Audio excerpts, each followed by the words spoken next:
Good evening and welcome to the January meeting of the Bismarck Board of Park Commissioners.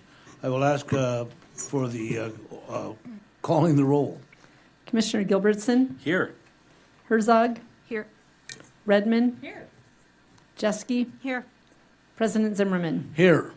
I would ask all folks to stand and recite the Pledge of Allegiance.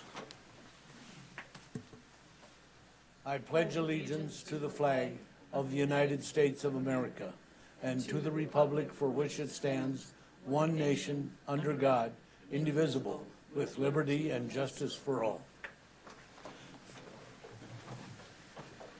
Thank you. Third item on the agenda is approval of the agenda. So moved. Second. Motion by Commissioner Gilbertson, second by Commissioner Redmond. Julie, if you'll call the roll, please. Commissioner Gilbertson, Aye. Herzog, Yes. Redmond, Aye. Jeske, Aye. President Zimmerman. Aye. Fourth item on the agenda is our featured partners and programs. We have a couple of programs tonight to feature. First is the Aqua Storm Swim Club, and we have with us this evening Elise Pucklich and Jeff Steele. Hi, guys. Hello. Good evening and welcome. Thanks so much for having us. We've done this a couple of times for you guys. First, let me pass out. We have a cute little brochure we make for you guys. Yeah.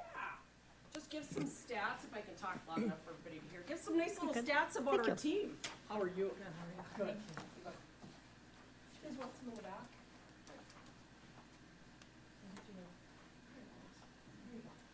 Thanks. So we've been in business for quite some time. Jeff has been our head coach for 13 years.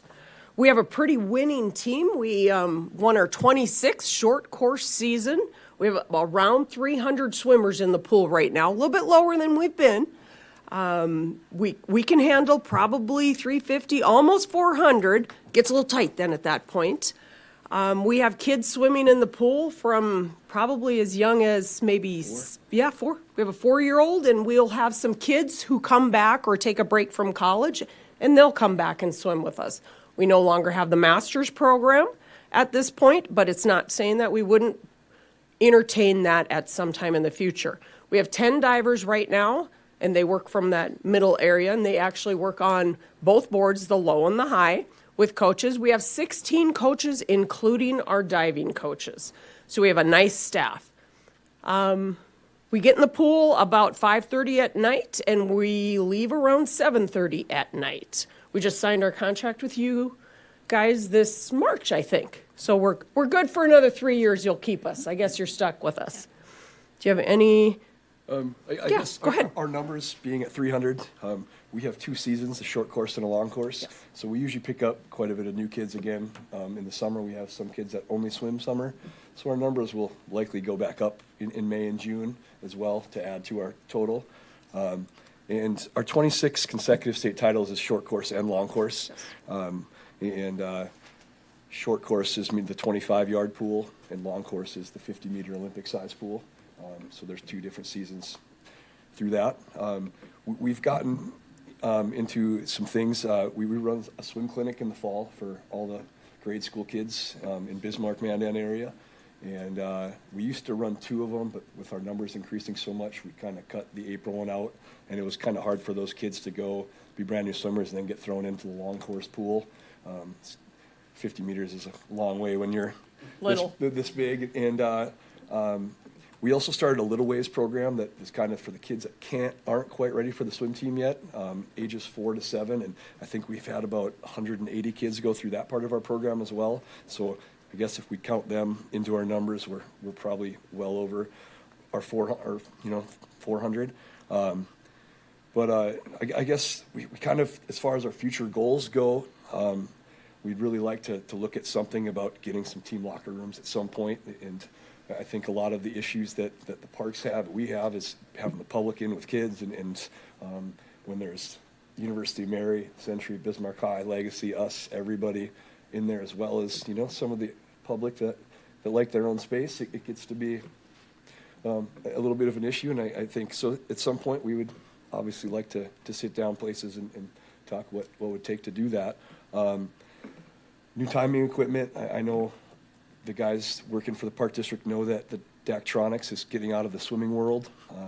I know you guys were pumped to get a new scoreboard and work towards getting that new timing system and you know, with the locker rooms, if someday we can get more lanes, obviously, be something that would be great. We're going to try to continue to grow our numbers. And the same kind of goes for the coach's office. Since, you know, it's us, Mary, every high school has 2 teams all sharing this one little box. It gets to be pretty tight sometimes. So hopefully in the future. We've also really tried to increase our inclusive, can't talk. It's a tough word, yeah. Just to be inclusive, we've gotten a couple kids with Down syndrome, quite a few kids with some different disabilities that have been able to join our team. We have one of our dads who got on the North Dakota Swimming Board, and he's working really hard to include these kids into bigger meets, to state meets, to sectional meets, and getting them, there's certain certifications they can get through their doctor's office, and then through USA Swimming to be able to compete at different level meets that they probably wouldn't be able to make if not for that kind of stuff. So it's kind of a neat thing for us. And let me interject, Jeff. This is a sport that they can compete in. It's not something that's necessarily reliant on a team concept. Of course, there's team scores, but they get to improve individually, and it's a really cool thing to see. It's probably been one of the highlights of being involved with Aquastorm, to be able to watch that. And there's a couple of those boys are actually on the high school teams now, so it's kind of neat that they get to be part of a team and do those things. Yeah. Any questions for you? Yeah. I'm sure we're going to have some questions. We'll start with Commissioner Jeske. Thank you, Jeff and Elise. So Charlie and I were part of starting the Aquastorm team. It was really cool. I tell the story often that when we met as a board and we talked about if we can just get 65 swimmers, we can pay our coaches healthcare insurance. So congratulations for really growing this program. Are there scholarships available to kids who can't meet the financial that is requirements? another one of our future goals is trying to work through that. We've gotten over some hurdles. Financial difficulties, yeah. We're actually doing fairly well that way. That is on our bucket list. Yep, Okay. it is. And then Jeff, how many Olympic qualifiers or Olympic trial qualifiers have you had? We've had 3 come through Bismarck. Last year, there was 801 kids out of 300 and some thousand in the country, and 2 of them came from here. So that was pretty awesome. It's very impressive, yeah, because I know there was the Palmer girls and then Vanessa Herman. Yep. Yep. Yeah, very cool. Yeah, pretty neat. Well, congratulations. It's great to see these numbers continue to grow. I know there are challenges with my daughter coaches, Century Boys team, and I know there's challenges with Yeah. lanes and everything else, but And locker room challenges, it's pretty tough right now. That's probably our single struggle right now. Our single largest struggle is the locker rooms are tough right now. The kids they're disorderly in the locker room, and we're struggling. You know, you've got All of us are. 80-plus high school age boys all From in the same space at Yeah, the same 7th time. graders to seniors, and there's some buffoonery. boys will be boys. We and try to girls will work be on it, girls. man. We do. Well, thank you very much for all that you're doing. Yes, please. Ask questions. Commissioner Gilbertson. The one of my questions was the inclusiveness, and Yep. so I'm thrilled to hear that, and that's awesome. One thing that I'm curious about is the competition. Like, I mean, we have this wonderful organization in Bismarck. How many other cities in North Dakota have teams that you compete against? And then do you travel out of state frequently? So there's about 17 club teams in North Dakota. Wow. But we do travel quite a bit. Already this year, we've been to Colorado. We'll go to Rochester in March, possibly Florida in March, California in July. We do travel quite a bit. So with 17 teams in the state, I mean, that's a feat to continually do that. Yeah, it's getting closer and closer. West Fargo they built a pretty nice facility, and that town is it's growing so quickly with young families, and they also have a FOSS swim school that's out of Minneapolis that teaches swimming lessons there, and then those kids get shipped in right into their swim teams. So their little kids are getting tougher and tougher for us, but Right on. we're gonna hang on as long as we can. Awesome. Well, and with that, I think one of the nice things about our kids, and one of the things I like to be on deck with, and I welcome anyone to come on deck at any time. Come visit us, let us know you're coming, and we'll gladly walk you around and kind of show our program. I know a few of you have, but our older kids are such great role models for our littles. That's probably one of my favorite things about the team. The older kids engage with the little kids. They're good to the little kids. They're great protectors. They help them with classwork and getting to be friends with other people, and they interact so nicely. Swim meet day is something to watch. Those kids have a great time. It's a great usage of our facility if you've never seen it. We do have our one of our biggest swim meets starts tomorrow. Our Category 5 swim meet, it's Friday, Saturday, Sunday.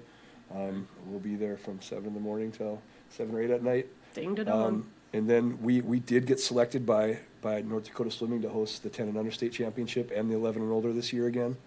So we're going to try to do everything we can to make sure those go off as well as possible. Fargo has seating on both sides of their pool, so for the spectators, that's, the parents that like to get loud, they try to put, like the high school meets have all gotten pushed there now.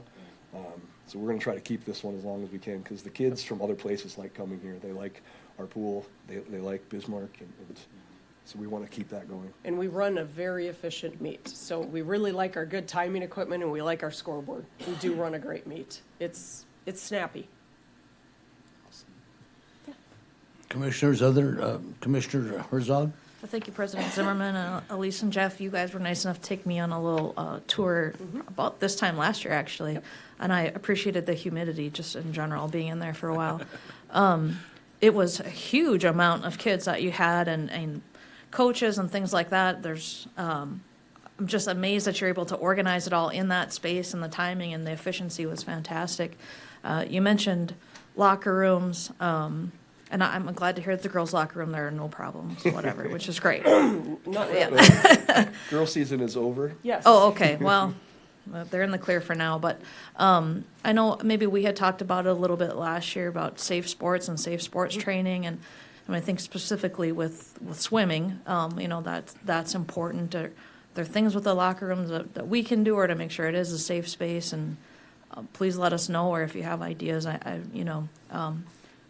it's something that the school district, particularly when I coach, is very much, drills into. And so if there's something we could do to make it better, please do let us know. We appreciate that, because we are working with Mike and Ryan, and we're trying to come up with different ideas. A lot, right now, the boys' teams or the high school boys are not swimming with us, so we just have our Aqua Storm kids with us, but we both hear everything that goes on, and it's really a different environment. It is. And we, as a board, need to come up with some items too. And I just mentioned a few things to Mike tonight. I think we'd like to try a few things. There's been some small vandalism items, and that's not something we tolerate. We don't want that. And we need to talk about these things openly. And we want the locker room to be a safe, clean, quick environment for kids. I drop off middle school kids every couple of days, and my last thing I say is they get out of the car, locker rooms to get in and out of, fellas, move it. And that's what it's there for. And we need those locker rooms. We do. Some kids don't have the opportunity to change other places. So they're important. So safety is a big deal for us. Well, thank you guys for everything you do. I much appreciate it, and appreciated the tour as well. Commissioner Redmond? I just wanted to echo what my fellow commissioners said, but also just to say thank you. Leadership is hard at all levels. And so, Elise, I see you and your leadership team on the board, and I know you've been there many years, and thank you for that, because it gets hard. It's not easy. You have to make tough decisions sometimes. And so I appreciate it. And Jeff, the coaches that you have and the things that you do, I know that, championships are nice and it's great to have numbers, but I also know that you guys work on character, and you work on mentoring, and you work on being kind to each other, and you say that's not allowable and you're not going to be here anymore if you do that. And so I think those are the kind of things that we love to see in the Park District, with you as a partner and a lot of our partners working on that, is you're building memories for these kids, and it's not about the spotlight on you, it's about taking care of the kids. And so I thank you so much for that. So Thank you. we appreciate it. that. You're welcome. Thank you. I would just, add my comments too, fellow commissioners. The great work, Aquastorm in Bismarck, and I know the Herman family personally, and I know how big a deal that was for that whole family to be there, and what they went through with the Olympic quals and such. Just a couple quick questions. Do you have swimmers from other communities, or is it pretty much Bismarck Mandan swimmers? We do. We actually have some kids from have different areas. Right now, we have a kid that lived here from Williston. She still represents us. We send her workouts. She does some things. We had a kid that also did that this summer, but her family has now moved here to swim with us. We've had some kids from Jamestown and some different areas, some smaller towns that obviously don't have swim teams. We have But, rural kids, a couple of rural kids that have come in as well that don't, maybe are either homeschooled or at a small rural school, and they'll come in.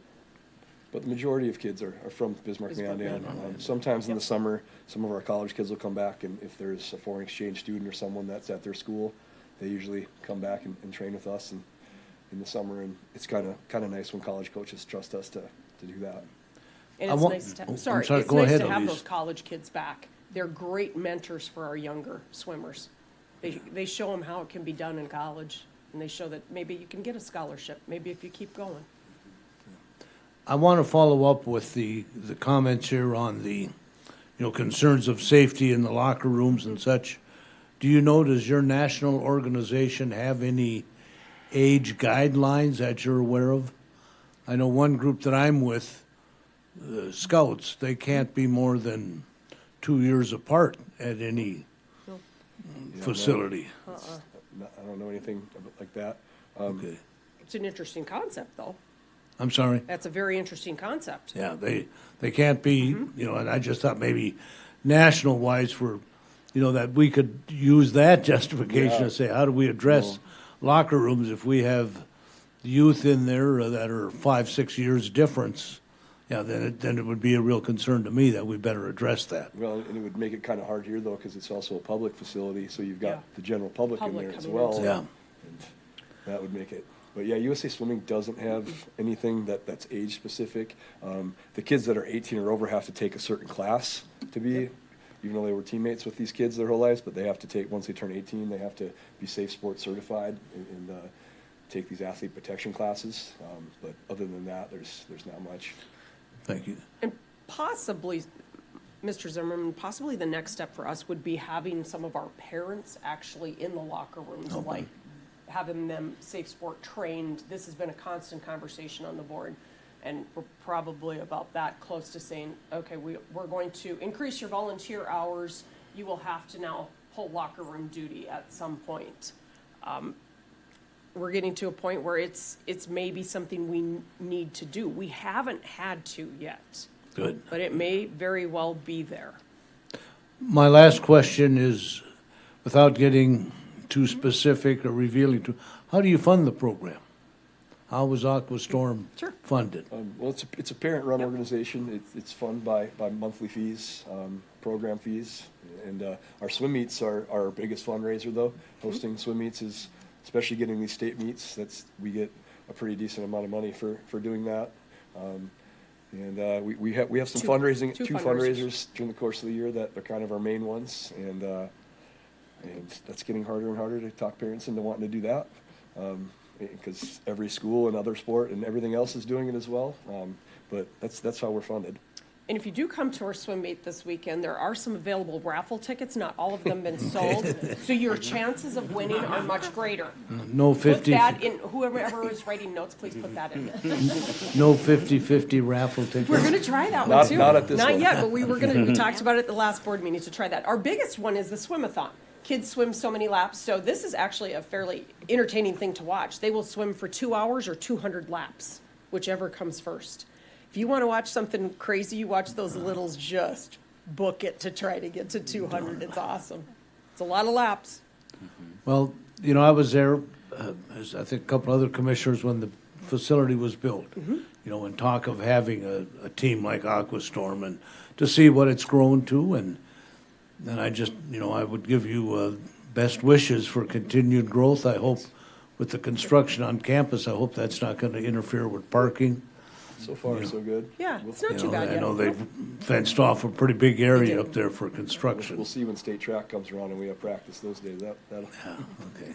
Well, thank you so much, commissioners. Just real quick. Commissioner Jeske? Just a quick question. So when we were in Grand Forks and Mackenzie swam for the club team, you had to pay either $150 for a club fee, or you would have to work X number of service hours. Is that something that you have implemented yet? Just or- started We that. just started Okay. it this year. Interestingly enough, we only went with 8 volunteer hours. The fee is actually fairly low. We asked parents if you're going to opt out, please do it right away. We only had a handful opt out. The rest of them are interested in working. It's kind of interesting for us. Yeah. I think that's how I became a timer. It's like, ooh, 150, that's a And- little steep. it- But, yeah, yep. that was way back too, and, gosh, Kenzie's 30 now, so it was a long And time she's ago. coaching herself. She was coaching herself. Yep. And then, do you still do the chuck-a-duck? That was one of my favorite things. We don't. We haven't. No, but we just talked about it at the last swim meet, so that may come back too. It's a great way to raise money. You bet it is. It's a fun one. Thank you. Hey, invite us back again. We thoroughly enjoy you guys. Elise it. and Jeff, thank you. Thank you. Thank you guys. Thank you for your time. I will next call on our recreation specialist, Spencer Ani, is going to give us an update on the Flurry Fest and maybe an updated weather forecast as well. Welcome, Spencer. President Zimmerman, Commissioners, Executive Director Klipfeld, thank you guys for having me. Weather looks cold, but not a lot of snow, which doesn't fare well for Flurry Fest. But just want to give you guys kind of a general update of what Flurry Fest is. I know Commissioner Redmond, you were on staff, so you know a lot about it. But Commissioner Herzog maybe might not be as familiar as everyone else. But Flurry Fest is just essentially our celebration of winter. It's a good opportunity for us to encourage people to get out and be active in all the facilities and parks that we have here in Bismarck, both indoor and outdoor. And our main goal for this is to provide people opportunities, both free or just at low cost, to get out and try something new, try something different that they maybe wouldn't do on a normal week-to-week basis, and just get out and be active in those colder months, which we all know is really hard sometimes. A few of the events I really want to highlight are kind of our main events, or the bigger draws. Our citywide treasure hunt is going to run February 17th to 21st. We will hide a plaque at one of the parks, put out clues each day, try to get community members out to kind of exploring the different parks throughout town. Our movie on ice down at Capitol Ice Complex will be on February 15th. We're going to show Frozen 2. That's always a fun one. They'll get a skate, have a movie up. Some people will just sit in the stands and watch, but always a very popular event as well. Our s'mores walk down at General Sibley is going to be on the 2nd. A nice, if weather permitting, as long as it's decent weather there. We'll have a few campfires lit, have s'more supplies available for people who come through, and then just a plowed trail down there that they can walk on, get out, be active, bring their dogs out for a walk. If we're able to get some snow before that point, Ski and Glow is always a very popular event when we've been able to have it. Obviously, we don't have enough snow yet, but hopefully in the next few weeks we'll get that. That is on the 14th. And then our Skate with the Bobcats is always very popular. Great to see that community between them and ourselves getting together. Some of those players really enjoy skating around with the kids, playing games with the kids, and some of those kids idolize those players, so it's really fun to see them come together in a really casual setting. And that's at JC Park, again, weather permitting, but we do have a backup available to do it indoors at the same time and date if it gets too warm. And as often as always, there are a bunch of other events going on. You guys have the calendar in front of you. It's going to be up on our website soon if it is not already. I believe it was up, should have been posted today, I think, but if not, it'll be up this week. And it's just such a big event throughout the community. It's not just the Park District, not just myself. We have so many different partner groups, the Bobcats, like I mentioned, Theo Art, and many other groups that really like to get involved and participate as much as they can. And I just want to give a big thank you to everyone involved with it. Again, I'm up here talking to you today, but it is not me alone who puts on all these events. Dave, Mike, and all the operations staff make sure all the rinks and outdoor facilities are ready to go for these. Martha makes sure those events are ready to go down at Sibley and is always there hands-on to help with those as well. Dylan, Drew, and the other staff at the rink are super helpful to make sure I have everything I need there for our movie, and they always staff those open skates. And then Ryan and all the staff at the fitness centers, too, are very helpful to have. We host a few tournaments during Flurry Fest, some free fitness days, stuff like that, and they always are really on top of those. And then Tim, Adam, and Brandon at on the golf side of things, having Ski and Glow ready, as well as our Top Tracer League and putting leagues. Adam and Brandon do a great job making sure those are running well and running smooth. And then just everyone at the main office who helps me kind of put these calendars out, make sure all the social media stuff is posted. Ashley, Renee, and Dana, just very helpful on my end. I know I've been here a few years now doing it, but it's always nice to bounce ideas off of other people. So, also want to thank President Zimmerman and Commissioner Jeske for helping out at some fall events we had this year.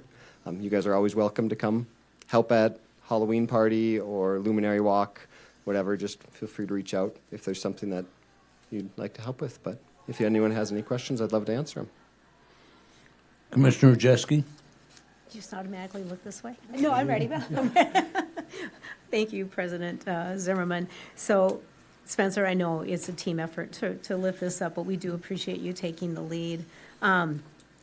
Just a comment, I think this is so much fun. Last year, the s'mores walk, it was beastly cold out there, and we took our 1-year-old granddaughter, but she had a blast. So I'm excited about that. I'm hoping the Ski and Glow happens this year. I think it's been 2 years we've missed it, maybe. So I think we're ready, right, Tim? We're ready to have it again. And if you need any help, I'm happy to help at any of these events. So please let me know and put me on the schedule, and I'll show up and Will do. bring a partner. Thank you. Commissioner Herzog? Thank you, President Zimmerman, and thanks, Spencer, for educating me as the newbie. We've taken part of a lot of these events, and when I talked to Kevin a little bit, this is what you get out of it, sort of what you put into it. Be a part of these events. There's free things happening all the time within our facilities and our parks and stuff like that. So I really encourage people to go out. There's no bad weather, only bad clothing, as they say. So just layer up and do it. So I appreciate you coming and giving a report and getting me up to speed. Thank you. No problem at all. Commissioner Gilbertson? I'm good. Your light is on, or? Yeah, Oh, okay. I'm good. Very good. Spencer, I just add, yes, good job in doing it. I know some years it perhaps not that exciting when we don't have snow, but let's keep it going. I know people look forward to it. The movie On the Ice has been usually a kid's movie, which is good. Mm-hmm. So my question is, can you eat popcorn on the ice or not? President Zimmerman, commissioners, I don't think Dylan would appreciate that a whole lot. So we tell people if they want a snack, kind of go up into the stands, have a parent off the rink, grab a handful of popcorn, eat it, and then come back on. I'm kind of seeing how you'd answer that one if you have popcorn on it. Thank you, Spencer. Thank you to all the folks that are helping get this ready, and let's hope we have a little snow by then. Yes, thank you so much. Our next item on the agenda is we are fortunate to have City Engineer Gabe Shell with us this evening to provide information to the Park Board as well as to the general public attending or watching this evening on the survey on the flood control project. Good evening, Gabe.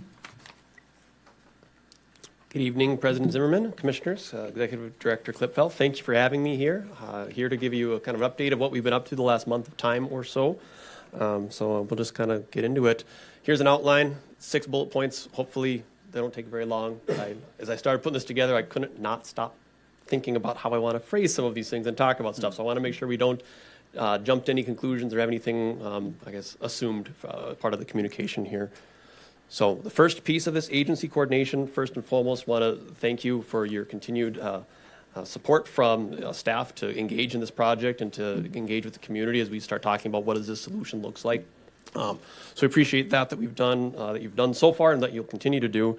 I put the DOT, the Department of Transportation on here. We've had meetings with them as well with this impact to Bismarck Expressway and how it will unfold. Or in tight communication with them as well for what projects they might have in this corridor that would be able to put as part of the expressway and what projects they might delay until some future year because of the impact of what this project would be doing on expressway.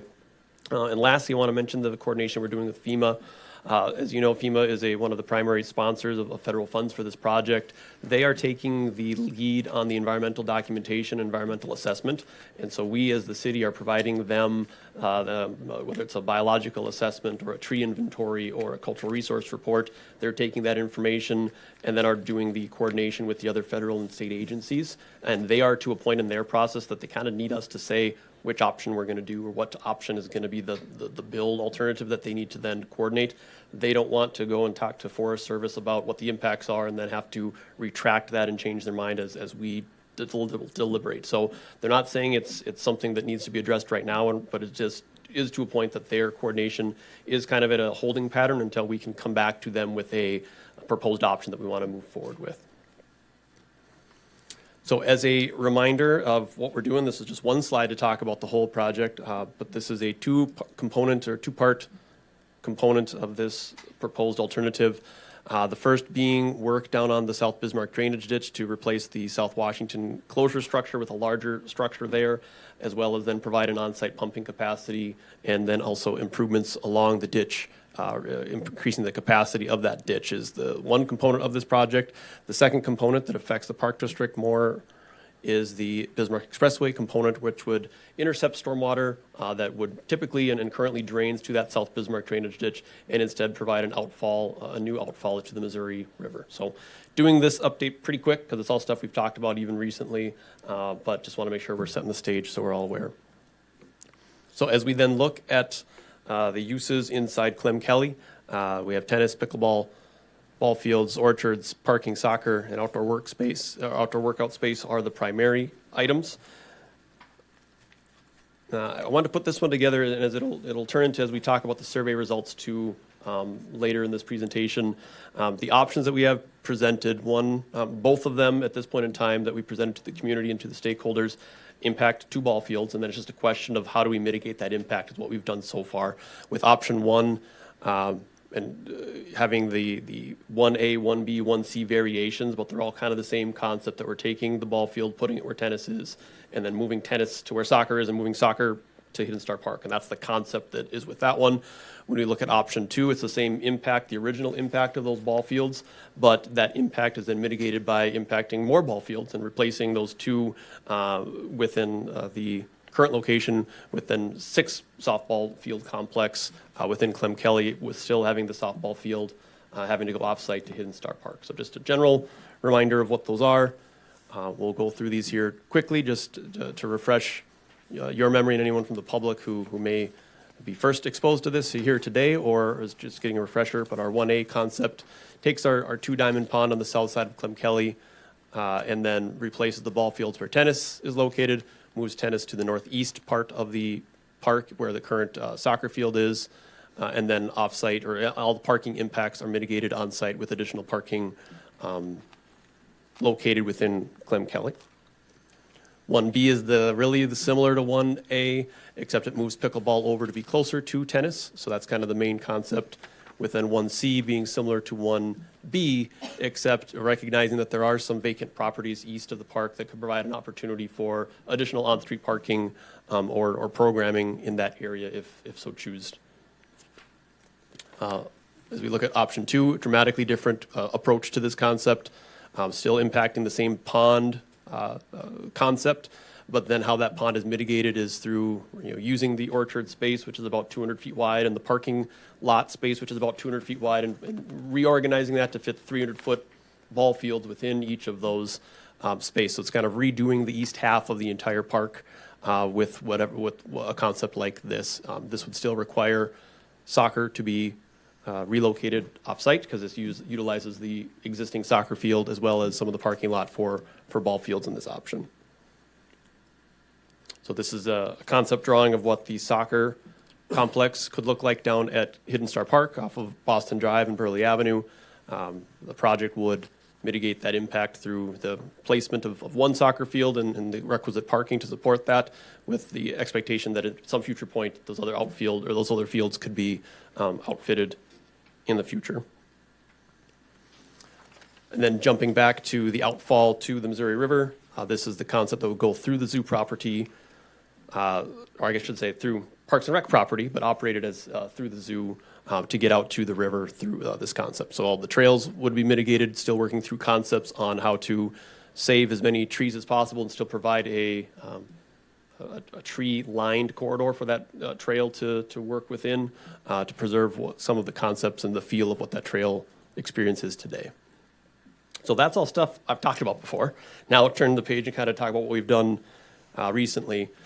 This is more of an exercise for me, and I thought it might have some value, just showing once again here all the options that we have out there and just what is similar and what's different about each one. So I don't expect anyone to dive in too deeply into this thing, but this is just a way for me to organize my thoughts and really lay them all out there. What's the same, what's different, especially as we start talking about the preferences from the public, and if the survey results, as Kevin will mention here shortly, talk about the prioritization. I just want to have some caution about the similarities between 1B, 1C, and 1A, 1B, and 1C.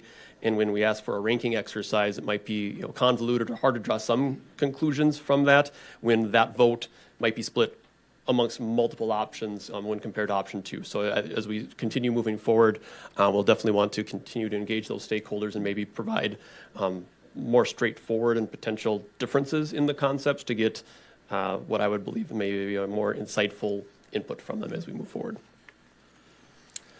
So with that, I'll run through this, and then I'll turn it to Kevin, to Executive Director Klipfeld, to kind of walk through what occurred. But we had a public meeting that was jointly hosted between Bismarck Parks and Rec and the City of Bismarck on December 11th, where we had individuals from the stakeholder groups that were invited, as well as the general public, able to attend this meeting. At the conclusion of that meeting, we also had a public survey that Parks and Rec supplied, that was then submitted out, or released out to the public, that Kevin will walk through the results of that. So I guess with that, Executive Director Klipfeld. President Zimmerman and Commissioners, just a summary of what Gabe was talking about. After we had the public meeting, we did put a survey online from December 12th through the 30th. We sent that link to all the user groups to share with their members, and put it on our homepage and our website, advertised it through our Play newsletter and social media posts, just to try to get as much feedback as we could. We did get 173 responses to that survey request. And just a quick summary of the results of the survey. For the comments on the 4 options for the softball, pickleball, and tennis, just 34 respondents preferred option 2, generally to retain the tennis and pickleball courts at their current locations. We had 21 people that were not interested in any of the options, and they were primarily concerned with retaining the tennis in its current location. 12 people responded they preferred option 1C, to increase the number of pickleball courts, and parking, I know, was another big one. Comments on relocating the soccer field down to Hidden Star Park. We had 45 comments on that. 32 respondents were supportive of the proximity to the Cottonwood softball or park soccer fields. 7 people responded that they did not want it to be relocated. And then on the comments on the changes to the Sertomo Park Trail, we had 19 folks that were okay with these changes, 8 that did not support those changes, and 6 that were concerned about losing trees in the meandering trail and trail connections that were associated with moving those trails. So that is a summary of that. If you look at the different options, we tried to break the options out and tried to get a preference from each one of the user groups. We had a list of affiliations that people could check on the survey. So were they softball, associated with softball or tennis, pickleball? Were they trail users? Were they associated with a specific user group? And they could check multiple options on that. But if you see in the table there, it looks like option 2 seems to be the overall, if you look at across all the different user groups, that seems to be the most preferred option out of all of the 4 that we presented.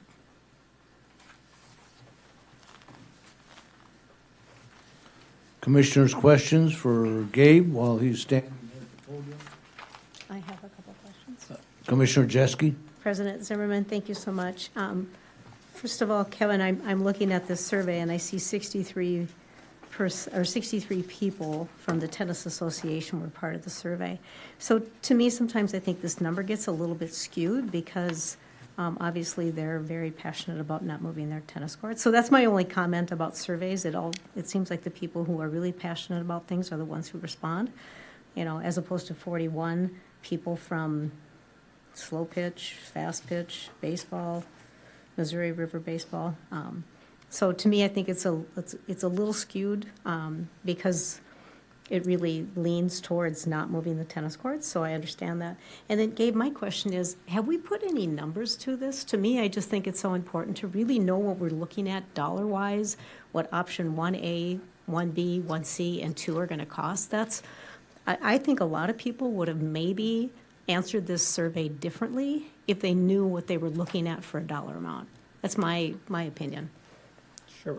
Commissioners, President Zimmerman, Commissioner Jeske, actually the next couple of slides I'll want to just walk through. That's our next activity that we want to be doing. So thank you for the great lead-in, Commissioner Jeske. You're welcome. It's like I almost knew. There you go. One of the first takeaways that we had from our stakeholder meeting in December was the unity from the softball community saying we really don't want impacts here, and the unity from the tennis community saying we really don't want impacts here, and them jointly saying, can you look at the zoo property and just do this somewhere that doesn't impact either of these stakeholder groups? And so we did take that to heart and then use the time in the rest of December and early part of January to evaluate what that option could look like, that we would then say, what would it look like? I mean, we discarded that primarily because the zoo is in the floodplain currently, so for us to build our infrastructure in the floodplain creates some unique challenges. If it's flooding, that means that there's water that's in the zoo at that point in time, and this is harder to access in the time that we would need to access it. So we kind of discounted that initially because of those access concerns and other technical challenges, but we did run through an analysis, and what we have up on the screen here is what we'll call zoo option number 1. That obviously is not as well refined as some of the other options that we've gone through. We're still working through if this is even a technically feasible concept, this or either a variation of it.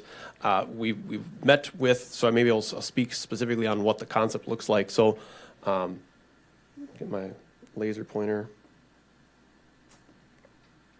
So in this concept, we would carry that dual box culvert system further along Expressway for about another 1,500 feet from what we would have done under our base alternative, and then discharge that into the stormwater pond that would be located currently where the Bactrian Camel and the Przewalski horse exhibit area is what this concept would say.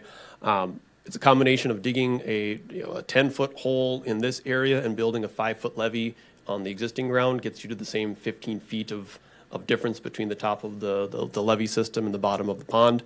So in this concept, we would be avoiding all impacts to park district, stakeholder user groups, tennis, baseball, et cetera, but then putting all of those impacts on the zoo community and the zoo users. So we met with Terry Lincoln from Dakota Zoo as well as Bismarck Parks and Rec staff to understand what does this look like? Is this even a viable thing to continue exploring, or there's some fatal flaws here?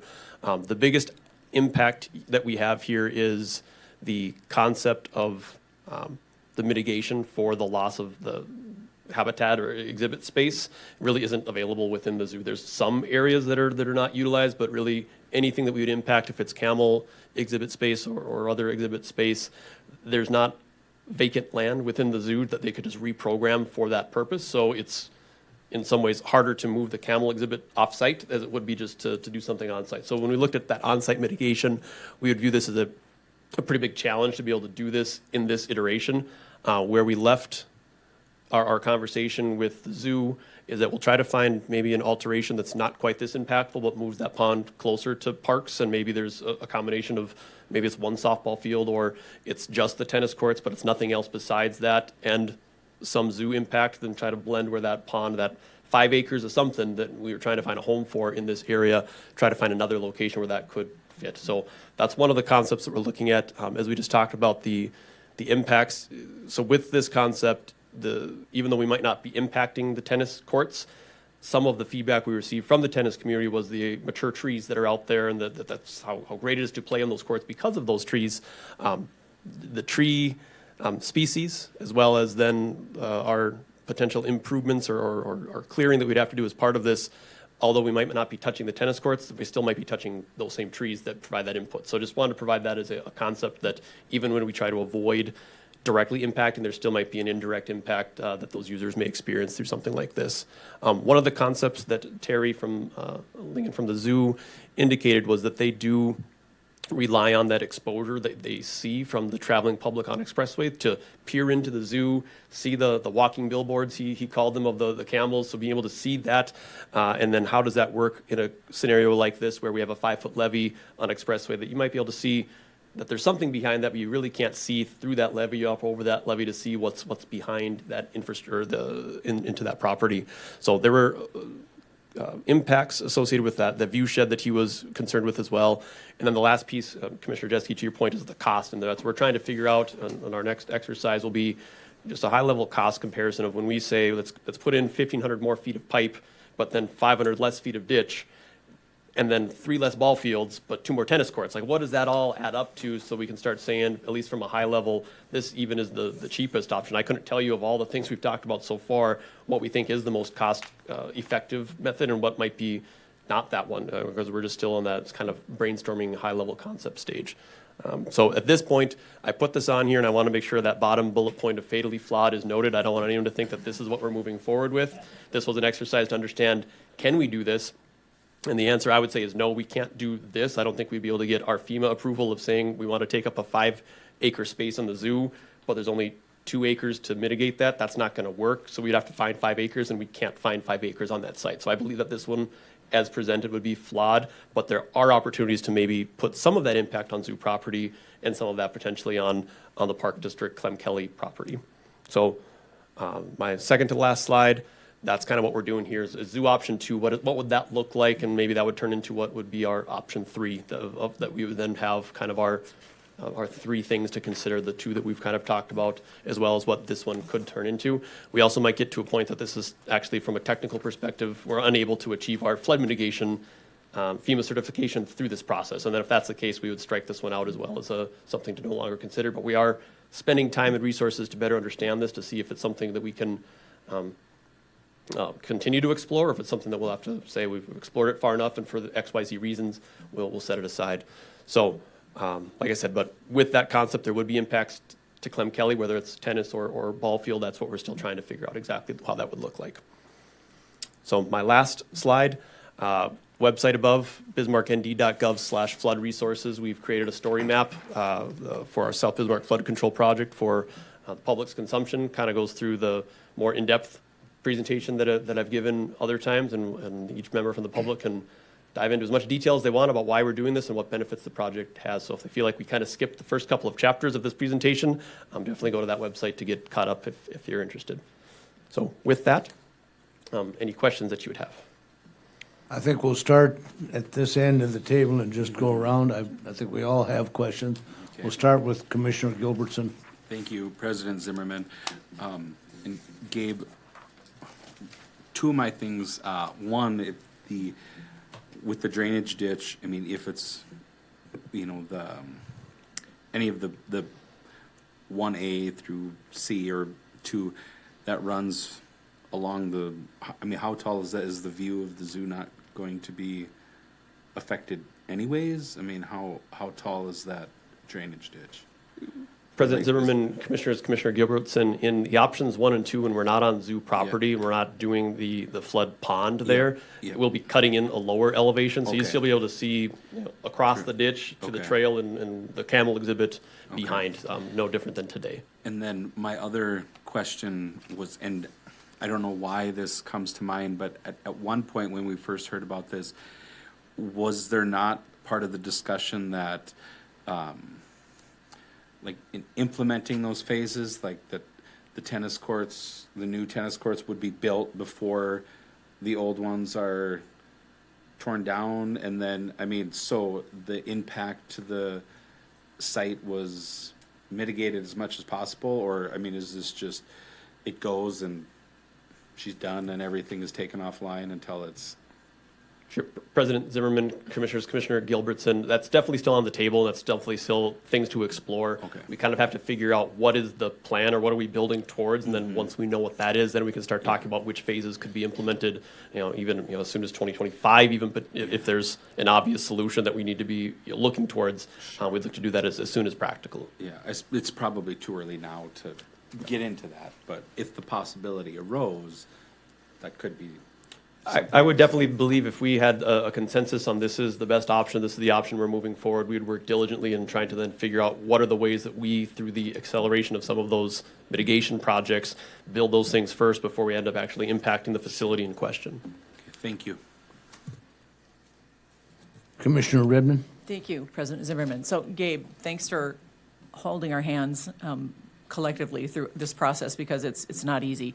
So walk me through what you think would be next steps. I know you're not expecting any board action tonight, but just, I heard the word consensus, and I like that, but what are your next steps? You're going to look at some costs, you're going to work some more with some zoo, some park district perhaps, and look at costs of that, but what are, in your opinion, or maybe Executive Director Clipville can weigh in on this, but what are some of the next steps in leading us to what FEMA is looking for, what the city of Bismarck is looking for? So I love steps. Tell me what those are. President Zimmerman, Commissioners, Commissioner Redmond, I guess we'll take whatever action you want to give us. If it's like go do whatever you want, Gabe, go for it, and then I'm on board with that. I don't think that's happening. Assuming that we weren't going to get to that point here today, I want everyone to make an informed decision, and that's really what it's Right. going to come down to. As we talked to the stakeholders, it's become immediately apparent that there wasn't a slam dunk. Oh, everyone agrees that this option's the best one. Hooray, we found it. That's not going to be what's going to happen. There's going to be a tough decision that's going to get made at some point in time.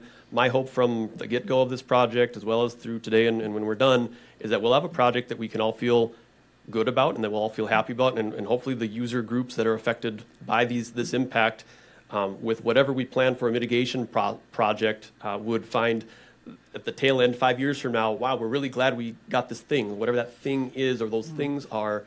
And it's really the steps that we will go through right now is identifying what those packages are and trying to build that consensus to say, this is what you have now, but is there a version of this that may be okay? And I don't think anyone wants an impact for the thing that they're using. I think that's across the board, that's the consensus we've had so far, is please don't impact the thing that I use a lot.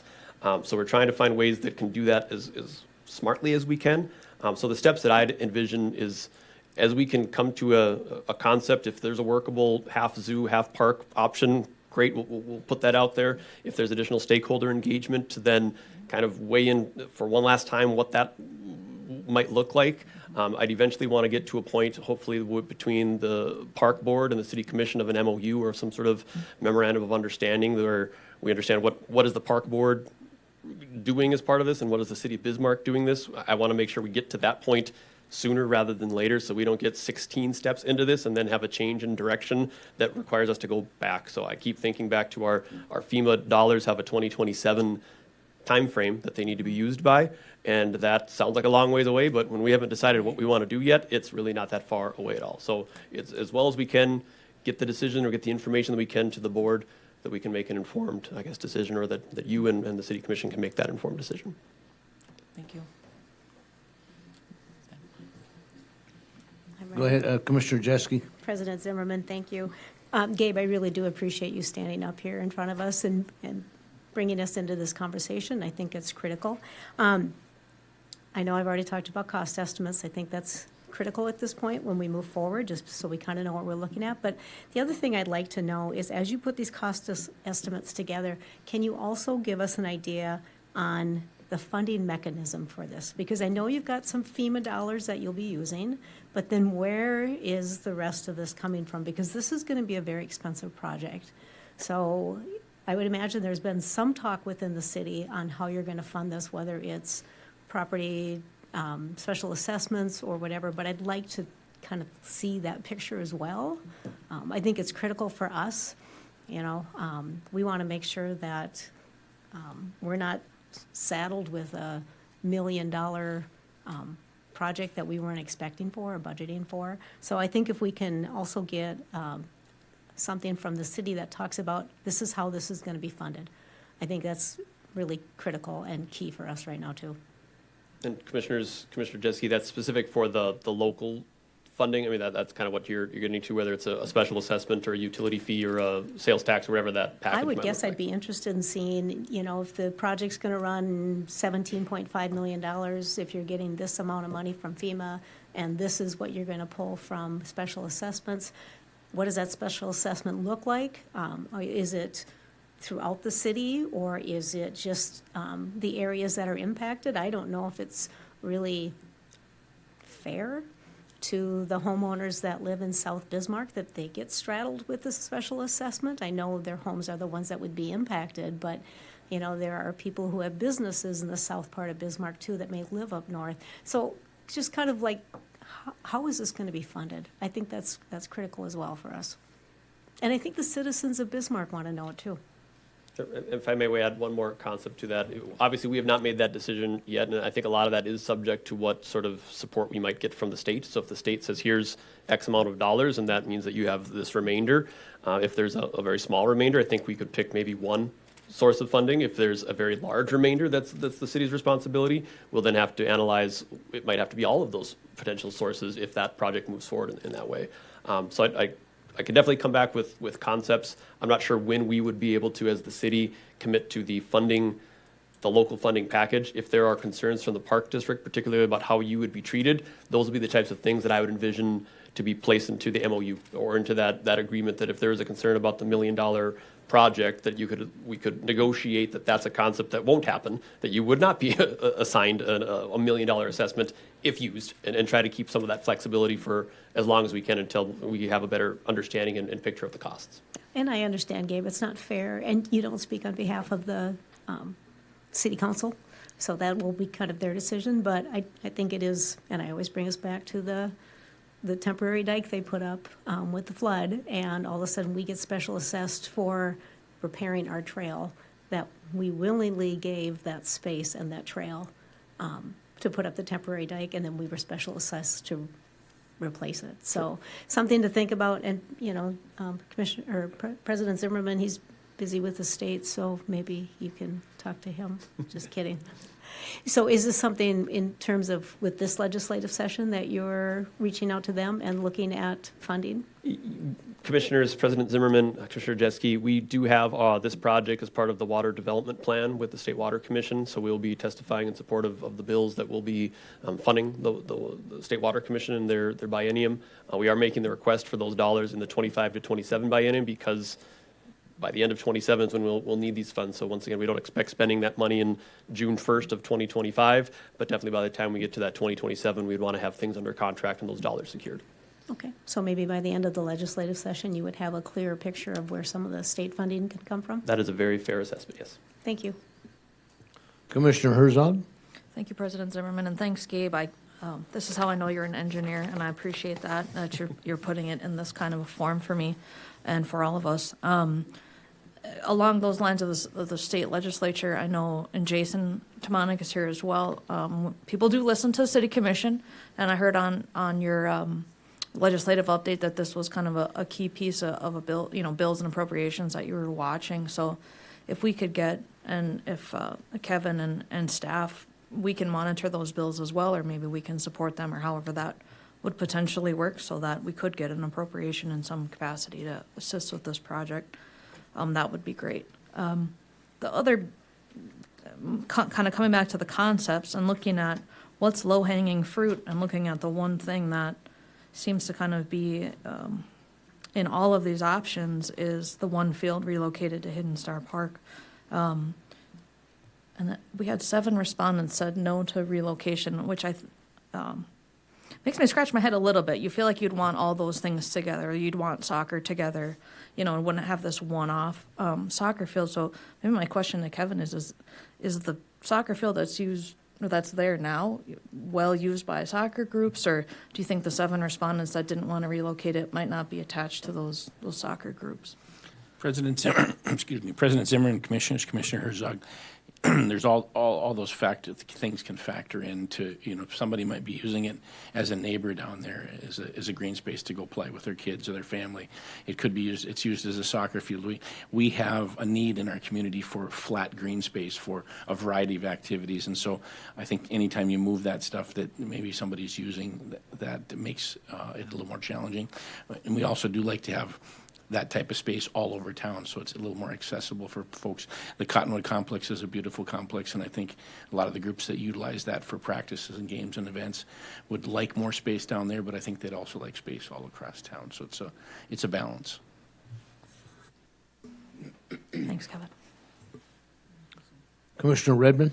Just one other thought, not to throw a great big wrench into stuff, but I remember early on talking about all the options, and is another option for the park district to ask the city if they've really exhausted all options at the airport property. President Zimmerman, Commissioners, Commissioner Redmond, I wouldn't say we've exhausted all options. I mean, I think I've tried to be as straightforward and truthful with this board and the public as we've gone. There's just that giant risk component that the city at this point in time was not willing to take that risk of going through a process to get 18 months down the road only to be told, no, that doesn't work, and then the FEMA dollars go away because we weren't able to come to a conclusion. Not to say that this path that we're on right now doesn't have risk, so they're both due. At this point in time, though, we do prioritize that expressway improvement, and so if there's ways that we can find solutions that the park district can look at this as a win for the community, that you come out of this impacted maybe during construction, but once it's done, wow, what a good improvement that we now have, or what crown jewel of an asset that the district now possess. Hopefully we can find what that thing is that would give you all the comfort to know that this is a good solution for you and the stakeholders and really all of the citizens of Bismarck can be proud of. Commissioner Jeske? President Zimmerman, I understand the airport thing, because talking to Brad Meyer, he said, you really don't want birds near an airport with water. So I totally get that. I know I had a couple people after that December 11th meeting come up to me. I had said this to you too, but I just kind of want you to vocalize it out loud, is underground is not an option, correct? Commissioners, President Zimmerman, Commissioner Jeske, when you look at the underground options, it would be, but when we start talking about for every foot of that double box culvert system that we put in is something around $6,000. So to store that water underground will cost $30 million or whatever that number might be. That's a pretty spectacular mitigation plan of whatever that mitigation could be on wherever you'd like to put it if we're spending $30 million to put back the two fields. Now, if that's the option that comes into play, okay, so be it. But I'd like to think that there's some other options that we'd want to consider before we spend those dollars to put the field back exactly where it was, but now a whole series of underground chambers doing that work. That is now a maintenance issue for us or whoever's maintaining that system for the rest of the time as well. Okay. But it's not totally off the... Nothing's ever totally off the table. We can talk about spaceships here today and flying cars, whatever you want to talk about, but generally speaking, it's not something we're seriously considering because of that cost impact. Okay. But once we put the cost together for the other ones, it could be. Correct. Okay, thank you. Well, Gabe, first of all, I want to thank you for standing up there and taking the questions, and I think a good presentation. I want to thank my commissioners for great questions. All four of you took about every question that I would have asked. But I would like to just follow up. I'm hearing from folks, as I'm sure our commissioners and our staff are, if I could use the terminology, we're taking the heat on some of this. You're going to get rid of our softball diamonds. You're going to change the location of our tennis courts. These kind of things. I don't know that that's getting necessarily to city commissioners and beyond you and your staff. So my comment would be, you mentioned maybe a memorandum of understanding. Is this in a timeline? Is this an option that our staff sit down with you or the rest of the city administration and say, this is where we're going with this. When we get down the path this far and we're taking a lot of heat, I'll call it, from our user groups, and then at some point it's, all right, we're not going to do that. I don't think we'll alienate any of our groups. We have a good working relationship, but I don't want to jeopardize that we continue down this and at some point it's, no, we're going to do something altogether different. And now I've had, groups that are, if I'm making sense here, that they're just all upset at us, and we're not getting to that. So you mentioned a MOU. Maybe, again, our staffs work together. Maybe there's some way to sit down and say, all right, we're going to do this by these dates or approximate, so we can go to the community and our user groups and say, this is where we're at with this. Not when it, as you said, Gabe, to go down the road and then say, nope, no, that one's completely off the table. I think we've worked well so far, but I would encourage our staffs and the city commission, and I would guess commissioners are not going to, but they're, say this is a plan we want until there's more information. But maybe there needs to be a little more collaboration, maybe a little more public sense that, yes, we are working on this together. It's not going to be overnight. As you've made very clear, this is still a lot of planning to be done here. So I give you credit for that, but I would encourage us to maybe a little more formal agreement or somehow that we just don't keep going down the road, and in the end we're going to throw our hands up and we don't have anything, or you know what I mean? Yep. President Zimmerman, definitely point taken. I would 100% concur with your analysis, and by no means do we as the city want to have you be the scapegoat or the heat taker of what we're proposing in this area. Even reviewing some of the public comments in the survey, I think there's just a lot of probably misinformed general public when they say the city just put new lights out at the tennis courts. Like, well, no, the city didn't do that. The park district did that with their stake or with the tennis association. So just the general maybe misunderstanding of where the tax dollars go and who's really in charge of which pieces, I think sometimes isn't known by the community. So we don't want any of that to come to you. This is definitely our project, and if there's value, and I believe there would be of formalizing some of that, or at this point in time, we can definitely work with your staff to understand what some of those points might be to get that in front of our board as well as then your board. Again, Gabe, I thank you so much for your input. I'm not going to put him on the spot, but I see City Administrator Jason Tomatic is here as well, and thank you, Jason, for attending it and hearing personally the concerns of our board as well. I appreciate that. So thank you all. Thank you. And for the folks at home, I guess the 5 commissioners and our staff certainly stand ready to take any comments. Please reach out to us as well if you have comments on this project. We need to hear that as well. I will go to item 6 is disposition of bids. Our Facilities and Program Director Mike Wald and Operations Director David Mayer will provide memos or have provided memos on the following bids, and they're here to give us an update. So Mike and David. Good evening, President Zimmerman and Commissioners. On January 7th, staff opened bids for maintenance equipment and golf carts. The bids have been reviewed by the golf cart staff and operations staff, and staff recommends awarding the bids as follows. For item A, 2 contour rough mowers to MTI for $177,398. Item B, 1 utility work machine to Bobcat of Mandan in the amount of $91,348.54. Item C, 2 gas utility carts with beverage insert, and item E, 1 gas utility cart range ball picker to Versatile Vehicles for $36,700. Item D, 6 electric golf cart trikes to Rechargeable Power Energy North America LLC for a total of $17,200, and golf carts to All Seasons Motorsports for a total of $91,165.48. All items are within our equipment 2025 budget, and I'll take any questions if anybody has any. Commissioners, any questions for Mike? Commissioner Herzog?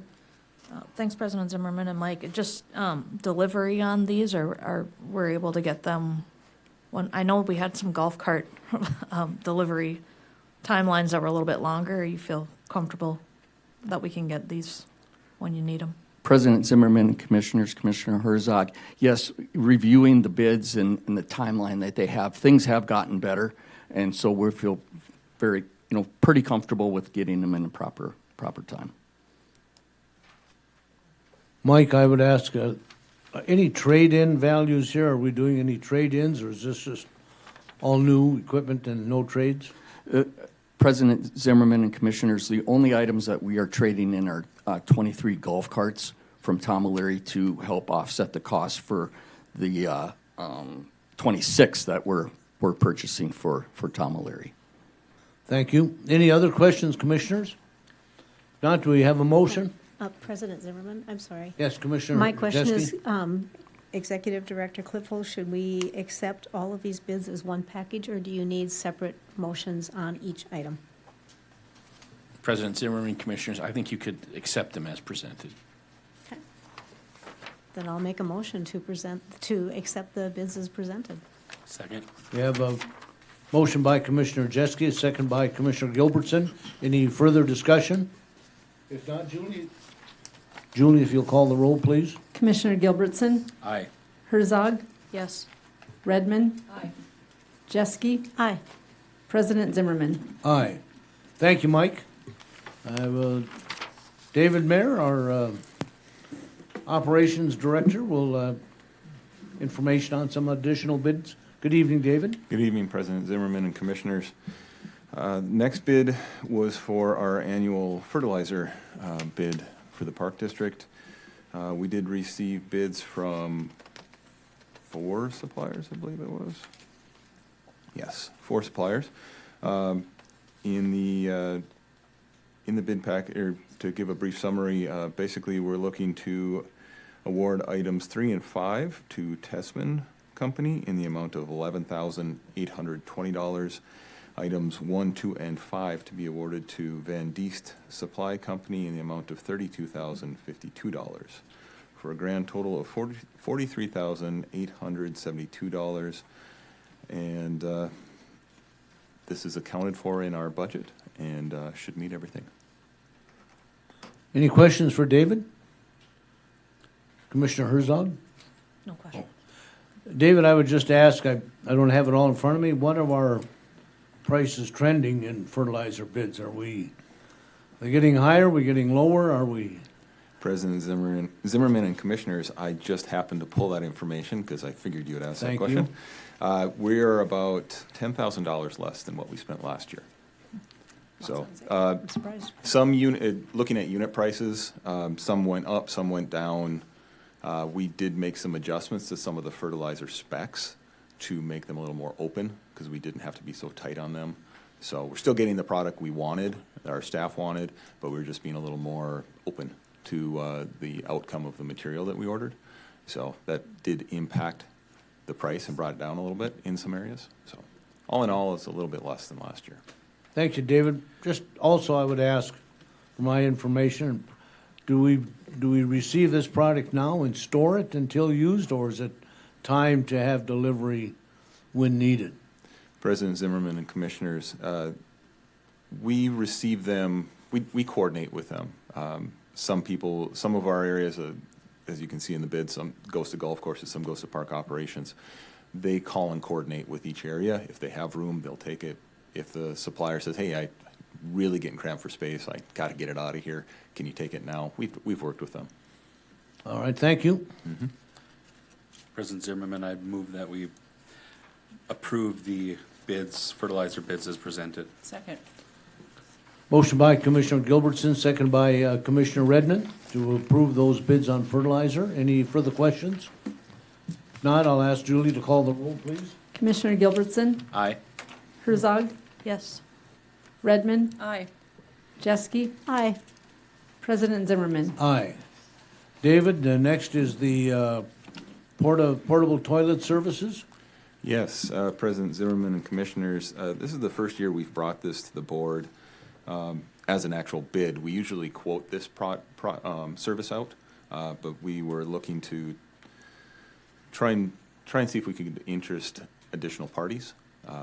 and also we're inching up on some of those prices to where it does actually have to become a bid for the services. So we, in our community currently right now, we have one service, which is Spiffy Biff, and our recommendation is to award to Spiffy Biff as presented. It's a little bit, the numbers are per service, per location, per type of toilet that's there. So we have our standard toilets and we have accessible toilets. And then also we have additional services. They service them monthly. So they're all based off a per service fee and a per item fee, I guess you'd say. But the summary is in there. I could read it if you want me to. Okay. Commissioner Herzog. Thank you, President Zimmerman, and thanks, Dave. That was going to be the question I ask is, I know Colin and the Spiffy Biff guys do a great job, and just the size of the stuff that we have, maybe they're the only ones in the community kind of equipped to handle this big of a user, be my guess, or are there President others? Zimmerman and Commissioners, Commissioner Herzog, Spiffy Biff is the only show in town. Okay. I did not know bathrooms. This is my first few months in this job. That's a hot topic that I've gotten a lot of discussion from citizens on. So this is important, very important. But thank you. Colin does a good job. I was just curious if there was anybody else. Any other questions for David on that bid for portable toilet service? If not, I'll entertain a motion. I move to approve the portable toilet bid as presented. I'll second. Motion by Commissioner Herzog, second by Commissioner Jeske. Any further discussion? If not, Julie, if you'd call the roll, please. Commissioner Gilbertson, Aye. Herzog, Yes. Redmond, Aye. Jeske, Aye. President Zimmerman. Aye. The last item on disposition of bids, David, is the security services. Yes, President Zimmerman and Commissioners, another new one for the board. We have done this service in the past through quotes, and we're again inching up on the locations that we have locked, the locations that we have checked by our security services. It's inching up to where it could become a bid requirement at a certain point. So we did receive two bids, one from Bismarck Mandan Security and the other from Spartan Services. We've worked with both in the past. This year, and this is for a 2-year service. This year, Bismarck Mandan Security was a successful bidder in the amount as presented. Again, we have multiple locations. We broke them into community buildings and restrooms that are locked, and we broke it into Chief Looking's Village. We have that locked up at night. And then also, we have a general hour rate for services down at General Sibley as we have security down there. So Bismarck Mandan Security Services was successful in all three of those.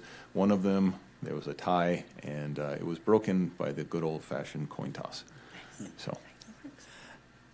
Any questions for David? Commissioner Jeske? President Zimmerman, thank you. David, just educate me on this. So the community and restrooms, $150. Is that a monthly fee, a weekly fee, a daily fee? I'm just kind of curious because I know you said we're inching up towards requiring a bid on this stuff. So, President Zimmerman and Commissioners, Commissioner Jeske, the 150 is the cumulative total for each location. We had to somehow summarize and come to a total when we asked them to provide us with it. So we broke it into areas. We had all the restroom locations listed. We have all of the community buildings listed, and we just put a summary number, and then per the bid we state that is, those cumulatives will be how we measure the award. They are by location. If they have to come back again, we have to pay again. If they stay there longer, we have to pay additional fees. So if they're able to do things efficiently, it costs us less. If they have issues or they have to come back and check on something, it costs additional fees. so going forward with that, then, David, what is our yearly cost on something like this? Good question. President Zimmerman and Commissioners, Commissioner Jeske, we pulled the numbers from 2023 and 24, And we were at about a little over $32,000 for '23 and just over $40,000 for '24. Was it inflation that was due to the increase, or additional locations, or why was there a $8,000 difference between one year and the President next? Zimmerman and Commissioners, Commissioner Jeske, it was probably due to the fact that we had additional areas that are being locked up. We tried to figure that out ourselves, and I think we had a combination of both. It was the additional areas, and we had additional returns because of some issues that were happening. Thank you, Dave. Commissioners, other questions? David, I would ask a couple, and I don't see it on here, just to clarify. In the instance of Municipal Country Club, even though we rent it out, do we provide security? Do we check on that place is locked up, or is that not our direct responsibility when we have a leaser, a lessee? President Zimmerman and Commissioners, it is that lessee's responsibility to secure that facility. And then my second question would be, I would assume the same then, if there's an event at one of our facilities, we do not provide the security if there's like a big event at VFW, or, I mean, are we expecting other security services there, or is that not something the district is involved with? President Zimmerman and Commissioners, I'm going to lean on Executive Director Klipfel on that one. I'm not familiar with how the facilities are run in that case. Thank you.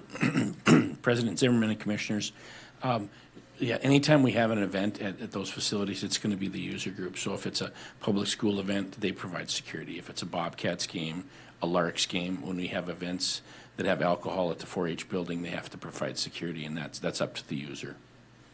Thank you, and thank you, David. I didn't mean to put you on the spot, but I thought when we look at that and thinking, when they're out driving around, are they also looking at, some of these other facilities? So, thank you. All right, we have a motion. No, we don't have a We don't need a motion. motion. President Zimmerman, I'll move for the approval of the 2025 security services bid as presented. A Second. second. Second. Motion by Commissioner Redmond, second by Commissioner Herzog. Any further discussion? If not, Julie, if you'll call the roll, please. Commissioner Gilbertson, Aye. Herzog, Yes. Redmond, Aye. Jeske, Aye. President Zimmerman. Aye. Again, thank you, David. Item 7 on the agenda is the consent agenda. A variety of items have been placed on a consent agenda. A consent agenda can be approved with one motion or one item, or an item or items can be removed for additional discussion and separate action. Staff recommends approval of the following items as soon as President Zimmerman can find them in this paperwork. There we go. Commissioner Redmond's always right on the spot there. Consideration of the December 19, 2024 board minute meetings. Those meeting minutes were included in your packet for consideration. Request authorization to add the Macau construction to the approved list of engineering, architect, and planning services. Macau Construction has supplied the required documents. Staff recommends the board approval to add them to the approved list for 2025-26. Third item is a request to dispose of obsolete records, and you have a memo provided in your board packet. Fourth item is the Four Seasons Center fee adjustment. Facilities and Programs Director Mike Wald has provided a memo as well for your review. Last item on the consent agenda is request authorization to call for bids. Operations Director David Mayer has provided a memo with information for requesting bids for a playground at McDowell Dam and a number of Park District concrete improvement projects. What are the wishes of the board? I make a motion to approve the consent agenda as presented. Second. Motion by Commissioner Jeske, second by Commissioner Gilbertson. Any further comments, questions? If not, Julie, call the roll. Commissioner Gilbertson, Aye. Herzog, Yes. Redmond, Aye. Jeske, Aye. President Zimmerman. Aye. Last item on the agenda is approval of bills. So moved. Second. Motion by Commissioner Gilbertson, second by Commissioner Redmond. Any further discussion on that? Not, Julie, if you'll call the roll? Commissioner Gilbertson, Aye. Herzog, Yes. Redmond, Aye. Jeske, Aye. President Zimmerman. Aye.